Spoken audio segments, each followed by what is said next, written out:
Tumshukuru Mwenyezi Mungu, tumemaliza mchezo salama, kwani tumepata matokeo ambayo hatukujiandaa nayo, kwani tulijiandaa kwa ajili ya point 3 lakini tumekosa point 3, tumepata moja.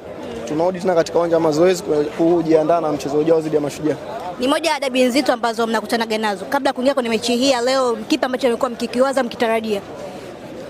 Ni mchezo mzuri na ni mchezo mkubwa katika nchi yetu, kwani unafahamu Yanga ni wana timu nzuri ambayo ina consistency kwa hii miaka minne. Kwa hiyo nimeweza kuona jinsi gani timu gani ambayo tulikuwa tunacheza nayo, alafu hususan pia tulikuwepo tunacheza wote mashindano ya kimataifa.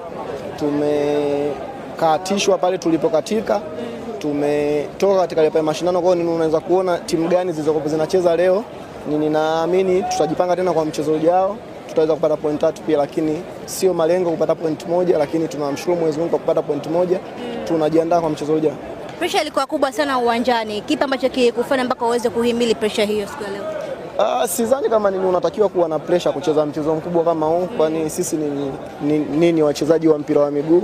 Kwa hiyo tuna enjoy kufanya hii kazi. Sidhani kama mtu ana pressure kucheza mpira.